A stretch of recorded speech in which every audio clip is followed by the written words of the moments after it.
Hello and welcome to this episode of Below the Surface. I'm your host, Darshna Kamani, and here is my co-host, Stephanie Cavigliano. Hey, Stephanie. Hi, Darshna. As you know, it was International Women's Day on Monday, but I'm thinking rather than wishing you a happy belated, perhaps we'll take the liberty of declaring it International Women's Week. What do you think? I love that idea. Week, month, I think the celebrations should definitely go on. And I am excited about today's show. We have such a great lineup of speakers, and I cannot wait to get started. That's right, an all-women show today and an exceptional caliber of guests. So International Women's Day is so important.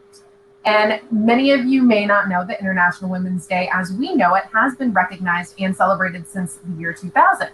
But it's actually got a long history that stretches into the early 1900s. It grew out of unrest among women around the world, and it served as a day to rally around women's issues and press for equality and political change. The United Nations celebrated its first International Women's Day in 1975. And in 1996, it began to organize awareness activities around the day. Women at the Peace Table, Women in Human Rights, and World Free of Violence Against Women are some of the themes that were organized by the UN. And in 2011, President Obama celebrated the 100th anniversary of the very first International Women's Day event and declared March to be Women's History Month. So there we go. Thanks for that. A month, I think that's definitely a great way to celebrate. And it's really interesting to know where it all began. And even more important that we continue on this journey.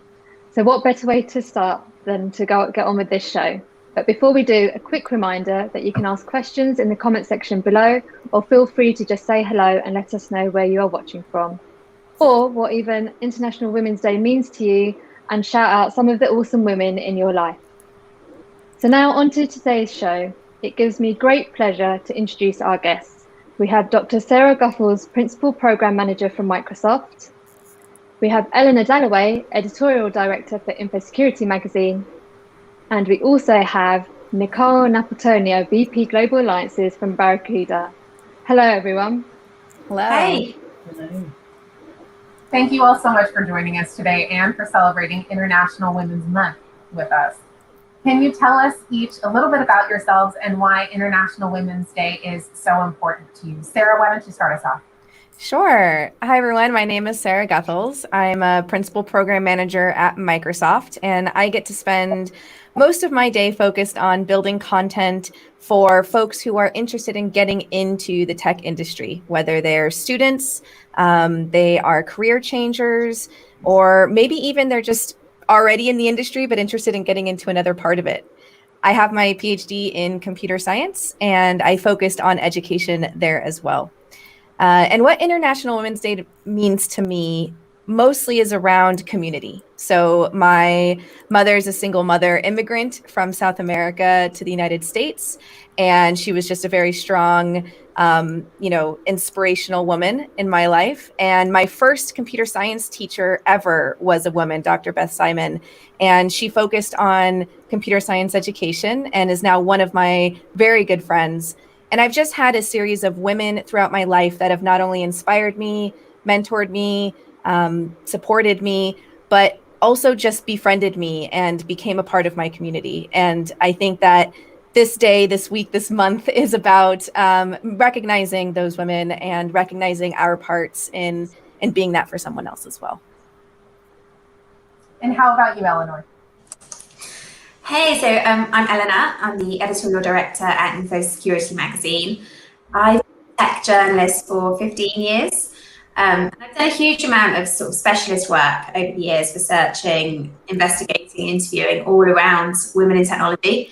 I've written many white papers on the topic. I've moderated workshops for industry and UK government. I've launched the Women in Cybersecurity Networking event in the UK and in the US. I've just moderated loads of webinars and conference sessions on the topic. So it's a bit unusual for me being on the panel today rather than moderating it. So we'll see how that goes. But in terms of why I think International Women's Day is important, I think I really welcome the opportunity to celebrate and appreciate the incredible women that inspire us. And I think a big part of attracting more women to this industry is celebrating, appreciating, and paying correctly the women that we already have. So to me, the day is a great platform for those celebrations. And we've made amazing progress advancing women's rights over the last century, but we are definitely far from being job done. In the UK, in the US, and around the rest of the world, women and girls still face huge injustice. And I don't think that one day a year is going to change that, but it's certainly an opportunity to reflect, celebrate, and hopefully commit ourselves to further change and progress. Nicole, would you tell us a bit about yourself and what International Women's Day means to you? Absolutely. Nicole Napoltonia, I run our global alliances, so our large partnerships here at Barracuda. I've been at Barracuda about 6.5 years, but I've been in the high-tech industry almost 30 years. The danger of going last is the fact that both Sarah and Eleanor hit on a lot of the things that I think are super important. Community, for sure. I think the community is getting just more and more important as we continue to sort of not just figure out, but really activate what we want to do and how we can sort of drive some of the change that we're eager to, I think, propel. But I do think the platform piece is really important. It just gives an opportunity to focus and to center and to really think about what we want to do. I think, for all of us at any age or stage in our careers or stage of life or journey, but especially for the young people. So a lot of the focus that I've had is around the younger set and sort of figuring out how to help and enable them. Awesome. Thank you all for an introduction. So let's start from the beginning. How did you get into the technology industry? Elena, shall we start with you? Sure. I'm sort of an interesting one because I think of myself primarily as a journalist, probably, as opposed to a techie, and I certainly don't pretend to be a techie. But I guess I straddle both industries, so both publishing and technology. I guess I'm about to say something really cliche in that I fell into the info security industry by accident. I wanted to be a journalist. If I'm honest, I had delusions of working at like Grazia or Vogue or something. I took the job on info security just to build up some experience before going into something that I perceived to be way more glamorous. But I fell in love with the industry, the evolution, the community, its mission. So yeah, that's how it all started. Here I still am 15 years later. I can definitely relate to that. Nicole, how about you? Yeah, I too fell into it. It was sort of just happenstance. I didn't really know even high tech existed. Of course, it was a long time ago and it was very different then. But I think the piece that I really like about technology is the change, how it is ever changing. And so our focus here, or what I guess predominantly focus on, is cloud. And there's just so much going on from a cloud computing perspective. So I just think it's the challenge, the blessing and the curse of all of that, and figuring out the best ways to navigate all of that change is really the dynamic piece and the exciting piece for me. So I'm so glad that I wasn't one of those people who, as a young person, knew exactly what I wanted to do, or had a path that I sort of charted to take. So I'm very glad every day that I fell into this industry, and it's just been an opportunity to so many different things. Definitely. And Sarah, how about yourself? Yeah, I was one of those people who had a plan and knew exactly what I wanted to do, but it had nothing to do with tech or what I do today. So I, ever since I can remember, wanted to be a medical doctor. I made decisions in literal elementary school around which middle school and high school and college I wanted to go to and what extracurricular activities I wanted to do on my pursuit to become a medical doctor. And when I got to college and was working 3 jobs to pay for it and failing literally my chemistry class and barely scraping by with a C in my math class, I almost left the university to go to a much cheaper community college to discover something that I was perhaps a little bit more passionate about than medicine. What I loved about medicine was the discovery aspect. I have asthma, and and I used to do medical studies on new medications, things like Zyrtec, which is now just, you can pick it up anywhere here in the United States. And when I was a child, it wasn't even available in prescription yet. And that's what I loved. I loved the discovery and the problem solving and the changing of lives. And in order to get there, though, you have to do a lot of memorization, which is fair. I understand why, but it wasn't something I was interested in spending the majority of my time doing. But like I mentioned earlier, I was lucky enough to also kind of stumble into tech and computer science.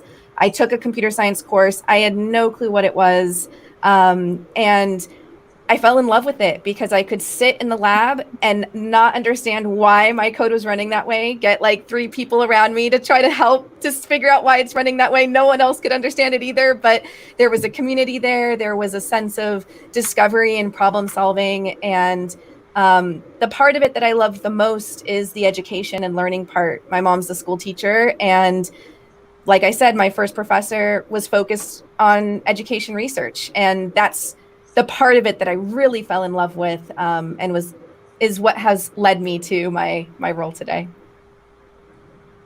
Thank you all so much. Great answers. All right, so this next part is, this next question is a 2-parter.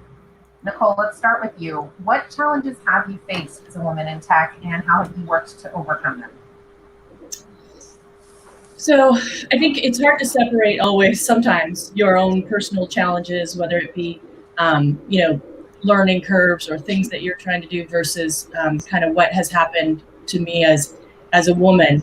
I think what's most interesting about high tech is the fact that, it is male dominant. And so you often are struggling to find your place, to find your voice, to find your expertise, all of those things across that. And I do think that there have been often times when you just struggle there, and you don't always have the camaraderie that you feel like all the guys sort of have together. So I think figuring out how I adapt and really thrive in that, and then try to make those partnerships with, and it's not just men, it can be, all different younger people, older people, all of that.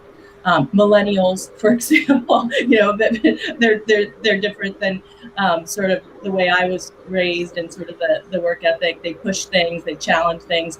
Anyway, I think the challenge though is really for me often just finding my place, finding a balance in how I can be myself and yet push and drive and do all the things that I want to do in an ecosystem that isn't as diverse as maybe other areas. And how about you, Eleanor? Actually, I'm going to say none, and I don't say that lightly, because I've done so many interviews and so much research over the years, and have shown me that I'm actually one of the lucky ones. I've definitely seen an evolution during my 15 years in industry. There's definitely more women, and there's definitely a lot more noise and awareness around gender diversity.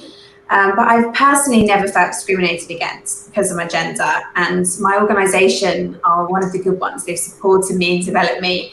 I was actually on maternity leave with my second child last time I was promoted during that maternity leave, which was just amazing. I did a Women's Day interview earlier this week, actually, and I was asked to advise women on how to handle making trade-offs needed to progress in their career. And it kind of blew my mind that I got asked that, because my advice was, if a company requires you to make a trade-off to have a fulfilling career, don't work for them. No company should force you to choose between personal life and work life. And if they do, I mean, let's face it, your personal life should win. And the companies that are worthy of your work, your energy, and you, they won't put you in that position. They'll understand and respect that you can be devoted to your children, your family, and still your work. The one challenge I would like to mention, actually, and it affects almost all women in tech, is something that Katie Mazouris refers to as the lady tax, whereby if she's asked 5 questions in an interview and one of them is about being a woman in tech, it cuts into her time to talk about her actual job and share her experience and her insight and what she's actually here to do. And she calls that the lady tax, which I think is really cool. So my advice would be wary of letting the noise around gender diversity in the industry cut into your personal notoriety time, because you can be an advocate for women in tech, you can support it, you can celebrate it, you can shout about it without it overtaking the voice that you have as a person of the industry and a commentator of industry, which is primarily what we're all here to do. Yeah, Stephanie, I just would like to echo that, if it's okay. It is interesting because, often I can go to women's things that I leave more frustrated than I did entering, because you get a little put off that it's even a topic that we have to discuss, that it's something that's going on. So I do really have respect for that concept of lady tax, but it's a conflict, because if you don't talk about it, then are you sort of letting that go? So I think the challenge, again, I use the word balance often in my vocabulary, just because I think during this time there's a lack of balance. So it's an interesting concept, though. It doesn't happen to men, I'm guessing. They rarely probably get the question, what's it like to be a man in tech? They spend all of their time talking about being a man in tech. I totally agree, and I can imagine interviewing someone, a man in this industry, and asking them that question, and them just looking at me like, "Are you crazy?" But actually, on that topic, Nicole, it brings up something we've done at InfoSecurity. So, like I said in my introduction, we've launched this Women in Cybersecurity networking event, and last year when we did it alongside RSA, I actually made the slightly odd decision to do a Women in Security event that doesn't talk about women. So we invited women. But we actually we use that more as a networking and a community building opportunity. And we just spoke about the industry itself and the challenges of the industry and the economic health of the industry and everything. And it was really refreshing. And the feedback we had from the women that came was, this is amazing. So we get all the advantage of building our communities and meeting new connections and having, a space that they feel safe and happy in, but they're not just talking about the lady tax. So, yeah, that was something we did last year, which I thought was really effective, actually. Yeah, that is cool. Wonderful input from you both. Yeah, Sarah, please. I feel like I have also been very lucky and privileged in my career so far. I've not necessarily experienced a lot of direct kind of, issues related to my gender. There was one time in grad school when I won like a research competition, and I, across the entire graduate department, and was told that it was cute, right? Now, whether that was because I'm a woman or I look young or I'm short or because my research was on education rather than, algorithms, unclear, but still, not something that I would expect others to have been told. But I think what is the biggest challenge for me is kind of just the fact that we are so underrepresented, and therefore kind of the system isn't necessarily there to support us, even if every single individual I've ever encountered is. So what I mean by that is on all of my roles at larger companies, I've been the only mother. And in fact, anyone else who was a parent had a stay-at-home spouse. So I have been the only working parent where my spouse was also working and I was the primary breadwinner, right? And that is a huge challenge. My daughter's only 3 years old.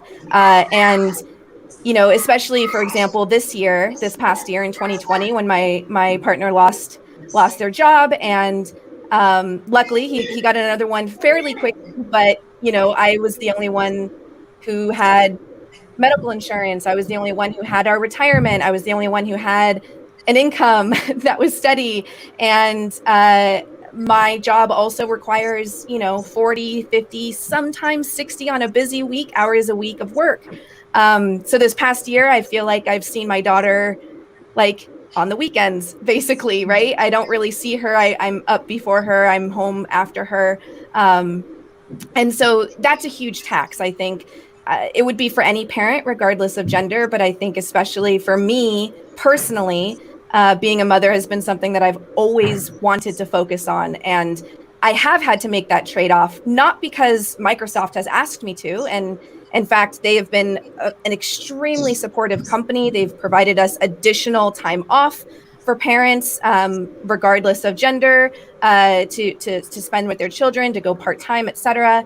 But the result of me kind of, being in the role that I'm in, having goals that I have both professionally and kind of, not necessarily for the company, but for myself professionally, and being the primary breadwinner of my family, it makes that trade-off not something my employer is asking me to do, but something that I have to make a decision for myself.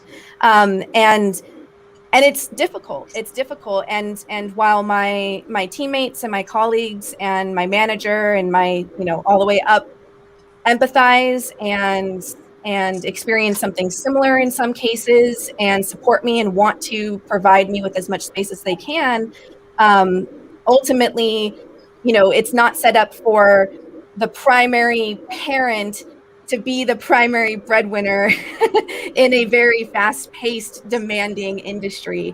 And I don't want to ask for exceptions and handouts. And so it just puts me in this position of constantly every day having to make that decision. And I think that those types of things can be difficult and can be taxing, and particularly difficult because it isn't something that I would ever say Microsoft is doing wrong. Because in fact, I think they've done everything that they can do to provide that space. And so, it's not even something you can like complain about or say, well, I'm just going to choose something else or anything like that. And I think that position is one of the biggest challenges that I've faced as a woman. Yeah, thank you for that, Sarah. I can definitely relate to that. And I'm sure, Ella and Nicole, you can from a mum's perspective. And probably we talk about getting the younger generation into tech, but there's probably a conversation around getting, mums who have taken maternity leave or taken some time out, coming back and feeling supported. And like you said, it's not always just from a company perspective, it's just culturally and how you balance the two together. I don't know if you've got any advice on, to encourage, they always say, the more senior leaders aren't females because there is that trade-off of being that primary caregiver versus being the primary breadwinner. Do you guys have any thoughts on that? I didn't maybe catch the question. The thing I was going to layer on was, if you think about that word tax, or trade-offs rather, it's often not been the company that has ever said, Nicole, if you don't, make this trip, or if you don't, do this thing, or if you're not here, the first one in and the last one out, or, I've actually never had that. But it's that self-imposed, that you want to be the best at your job. You want to be the first one in. You want to be the last one out. You also want to be a terrific parent. You also want to balance a commute in the Bay Area, which is sometimes challenging. So there's lots and lots of things that go on around that. But I think even inside all of that, there is this incredible fulfillment of doing everything. You may not do everything well. And I actually had a conversation with a therapist, not my therapist, she just happened to be a therapist. And I had said, I was sort of talking about all the things I was doing. She said, geez, you have all this pressure to do everything to be the best or to do it well. You actually don't even have to do everything well. You could just do things, and you can do them sort of marginally now and then and just get by, So I think that concept, that was very eye-opening for me. It was like, oh yeah, just, give yourself a break, relax a little. And then also think about trading off, do you have to be the first one in every day? Those types of things. Give yourself a little bit of nurture to do what you need to do for yourself and your family and your job. I think just to add to that, the conversation is often around how to attract women into technology and infosecurity space specifically. And actually, sometimes I think the focus needs to be shifted a little bit to how we retain the ones that we already have. So it's about, like you say, it's about creating cultures where women can grow and excel. And actually, it's retaining. It's also a career people transferring from other industries rather than just attracting them from scratch. So let's just have that. We're having a bit of trouble hearing you, Elena. Yeah, I too. So we'll see if we can get you back. to get on to that point. But while we wait for Eleanor to join us again, talking about the younger generation, how can we encourage them to get into technology? I mean, they're obviously listening to all of these conversations around women in tech, some of the challenges, and how can we encourage more of that interest, and maybe not just for women, but also just the younger generation, getting them that interest into technology. And has the pandemic helped there at all? Like, I know for myself, my daughter has spent so much more time on tech that she understands it a lot more. It's a part of her daily life. Is that a way to now encourage the younger generation to think about a role in technology? Everyone has, I think. And Sarah's got a ton of expertise here, so I really want to turn it over to her. But the one thing that because I get asked a lot, I've done a lot of, we've got young people in the office, and they're either, doing paid roles or maybe, just getting some experience. But the one thing that I will say is just get started. Just do something. I think that a lot of times young people, young and old, but young people get very hung up on, I don't see the path, or, I don't see what, if I do this, I want to know what the next thing is. And so many times I just think it's get started, and somehow the paths sort of open up to you, and you can kind of meander through and all of that. But I do think that jumping off and just getting started is one of the things that I offer to young people often. Sarah, this is kind of your area of expertise. What are your thoughts? No, I love that. I agree. I think, if there are any parents out there listening, one thing is to make sure that you offer for your child to get started. I had one parent who had brought their son to a coding camp we were doing for a week, and their daughter was in the elevator, and we were all riding up together. And I looked to the kids, and I was like, "Oh, are you joining the coding camp?" And the girl kind of went a little quiet, and the boy was like, "Oh, just me." And I was like, "Oh," and I looked to the mother and said, "Hey, if you would like for your daughter to also join, she can join for free today. And if she likes it, then, then she can stay for the week. If it's of interest. If it's not, that's totally fine." She ended up staying and loving it and stayed for the whole week. And I don't think that was the parents,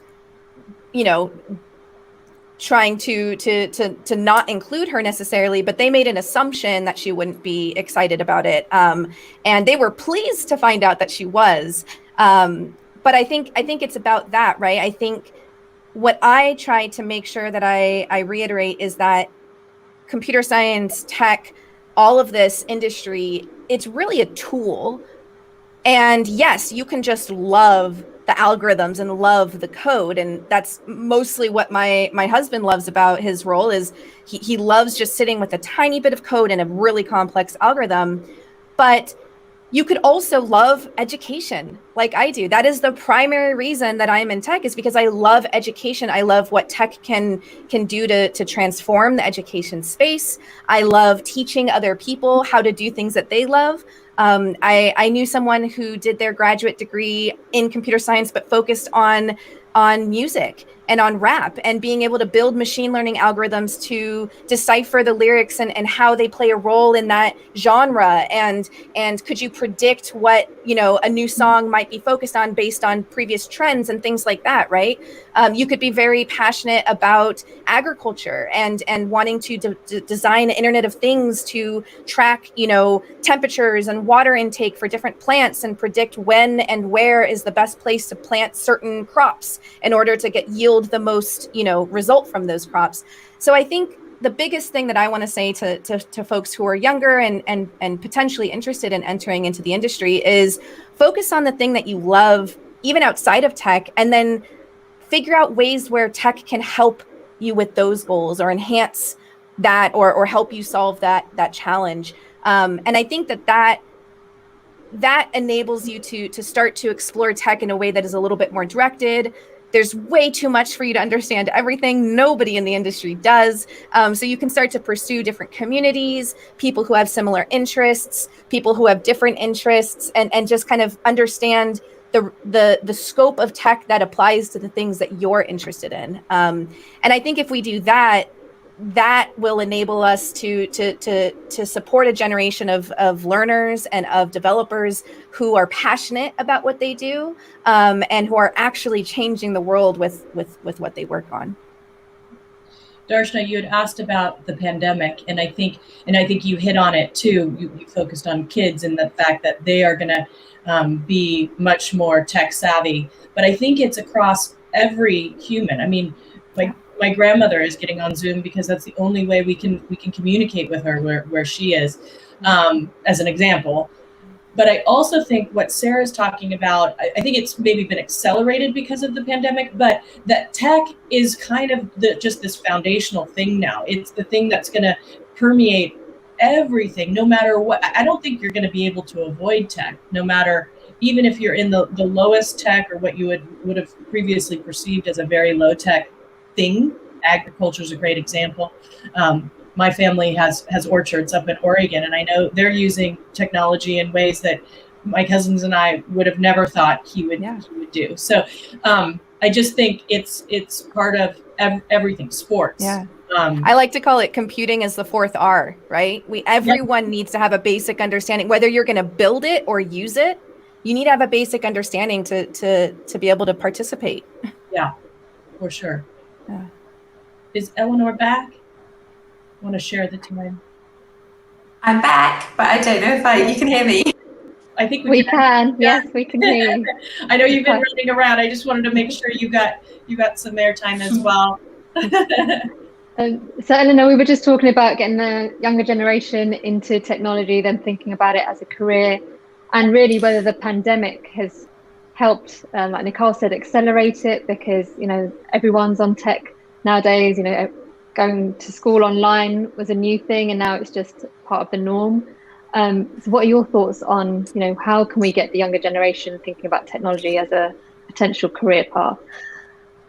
Yeah, I didn't hear the other answers, so I hope I don't repeat anything. But I guess my thoughts on it are just that we obviously need more people in the industry generally. So to do that, obviously, we need to fish from the biggest possible pond. So considering diversity and proactively trying to recruit the less well represented people in the industry just makes sense. I think of all industries, actually, it's quite interesting when you think historically men ruled the world a long, long time ago, and it kind of made sense back then because the world was about survival based on physical strength. And there are exceptions, but in general, men are typically stronger. So they were more likely to lead. But today, leading and the ability to lead well, again, with a few exceptions, is not going to be determined by strength. It's determined by who's smarter or more innovative. And that completely levels the playing field. And I think there's zero correlation between strength or muscle and technology. And in fact, quite often, it may appear the complete opposite. So those barriers don't exist anymore. And any barriers there are just perception. That's a great answer, Eleanor. Thanks. So any last words of advice or sharing your experience to folks who may just be getting started in tech, or maybe just getting started in their careers? I know for me, getting out of college was terrifying. I had no idea what to do. Nicole, I really related to what you said about just do it, right? You don't need to see where the path is going to lead. Just get started. So I'd love to hear if you have any additional advice for folks just beginning in their careers. Nicole, why don't you start us off? Me. So other than just get started, I would say, again, being true to yourself. Put yourself into it. Let yourself be part of it, and I think that will help drive, sort of everything else that isn't so clear when you are starting out. Yep. I'd probably say find community, and the community doesn't necessarily have to be in tech either, but find your community that'll support you. If you can find sponsors or mentors. I recently learned of this word sponsorship versus mentorship, where sponsorship is someone that'll actively engage to help you on your goals versus just providing advice, which I've always seen mentorship as that active engagement, but I like the distinction. so finding your sponsors, finding your mentors, finding your peers, and your community in all walks of life, right? And leveraging that community not only in your technical journey and career, but also as your support system on the side, right? To just say, hey, this is what I'm doing in tech. Isn't this neat? Or I'm struggling here. Oh my gosh, this is so hard, or whatever it might be. I think finding your community, in addition to everything we've said today, is my biggest piece. Stephanie, I just wanted to just tap on that sponsorship piece, because it's an action word. So instead of just giving advice or being somebody that folks can consult with, taking action, doing things for them, pushing them to do things, pulling them into things. I think those are the things around sponsorship that I really believe in. I think it's hard for separating, you want to help younger people, you can't do everything. So those of us who are older or do have some ability to help and influence, really sponsoring and giving people chances and being active is a huge part of I think the process. And Nicole, Sarah, just to add to that, I mean, it's great to think about, having a sponsor, having a mentor, but are there tips on how you find one? I think a lot of the younger generation find that quite daunting. It's a great theory, but how do they actively go and find someone to be their sponsor, be their mentor? Yeah, I think that it tends to happen organically, but with effort. And what I mean by that is the same thing that I mean by be prepared to take advantage of luck, is that you're not necessarily going to see someone on the internet or within your job or your school and say, that's going to be my sponsor, that's going to be my mentor, and you make it happen. But you should be actively engaged in that kind of pursuit and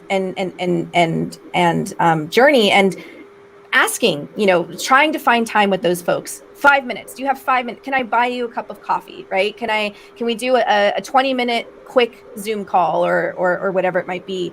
Can I just ask you one question? Do you have a resource that you can point me to?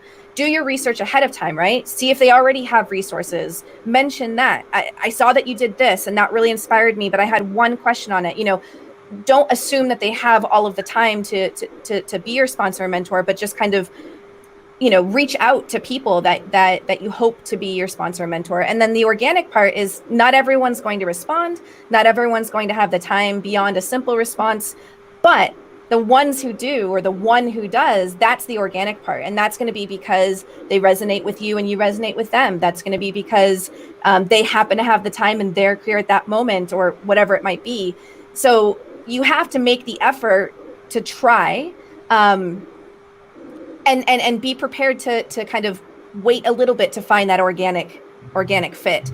And maybe you start communicating with someone and you realize, actually, this person doesn't really mesh well with me, or their advice is a little different than mine, because they don't understand the fear that I have coming from, a low-income background around this, and they've never experienced that. I need to find someone who maybe have experienced that, or can empathize a little bit better, and that's okay too.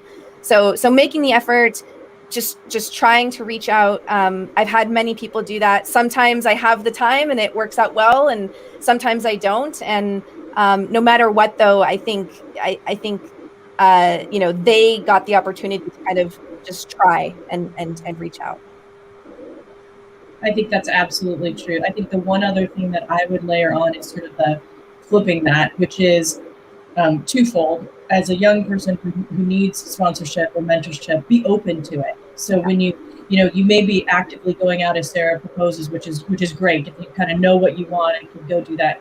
But also just be open to advice, guidance. One of the things is that I think that Sarah also mentioned is, may not be the right fit. People may be different. Learning what is different and is as important as learning, exactly what you wanted to go find out. And then I think, again, for kind of the more senior folks, be active and look for people who need help, and seek them out and do what you can when you can, rather than always waiting for them to come to you. There are also lots of formal programs and lots of resources, as Sarah mentioned, but I do think there's this sort of collab that can happen just organically that Sarah also talked about. +1. Awesome. Thank you. So, I mean, I cannot believe we have nearly run out of time. Thank you all so much for joining us today. Any final words to the women out there, anyone who's really listening, the men who are out there really trying to support the women as well? Any final words from you, Nicole? Should we start with you? Sure, I would love to. I do think it's been interesting that all the dialogue, I get men reaching out proactively. I got many notes and from my male colleagues about International Women's Day and some very nice anecdotes about what they think I contribute and how I help. So it is a nice opportunity to celebrate. I do balance that with the tax, and again, it's unfortunate that there's even a day that we call out for it specifically. But on the other hand, there are some really great things, and it's special to celebrate. Yeah, I would say probably the biggest thing is be ready to listen and learn. Listen to your colleagues, both, if you're in an underrepresented group, listening to how the folks that aren't in that group, experience the world or work within the world and learn from them. And then if you are in that represented group, listening to your colleagues who are in underrepresented groups and how they experience it. Be ready to be called out in a trusting, safe space. Be ready to shift the language that you use or your perceptions or your biases. Everyone has them. We are all growing and learning. And I think that the most important thing is accepting that we're all growing and learning, and then be ready to do some of the work yourself. Don't always rely on the women to tell you about women's issues or our especially here in the United States, our Black and Latinx and Indigenous, colleagues to tell us about the issues that they're facing. There's a lot of previously written, work on this, other videos. Come back and rewatch this video, listen to what has already been out there, and come to conversations with that kind of pre-work done as well. Awesome. Thank you. Elena, any final words, any thoughts before we close the show? Yeah, hopefully I stay on this time. Sorry about that. I think my final thoughts would just be that we should stop putting it always on the women and trying to encourage more women to come into the industry and think about actually making it a place where they want to be. I think sometimes actually it's all great saying we need to welcome women and we need to encourage women to join, but actually let's focus on it being a place where they want to, because you don't want to encourage people that aren't passionate about it. And as the saying goes, if you love what you do, you'll never work a day in your life. And at the end of the day, we want happy people in the industry that want to be here. And I think that onus is on us as an industry, and we need to make sure we market it right, so the perception's right. We shout about all the great things we're doing to make it a place where women want to come and work, and then we retain them when they're there. And it's not just about getting them in the door and then ticking that box and forgetting about it, but it's about making their journey as great as possible so that they stay in the industry. This conversation was so insightful and inspiring. I want to thank you all so much for joining us, Sarah, Eleanor, and Nicole. We're so grateful to have had you today. Thank you. Thank you for having us. Fun to talk. Yes, thank you very much. Remember, you can watch all of our LinkedIn live shows from the Barracuda LinkedIn page. For now, that leaves me to say, until next time, have a safe journey, and once again, happy International Women's Day.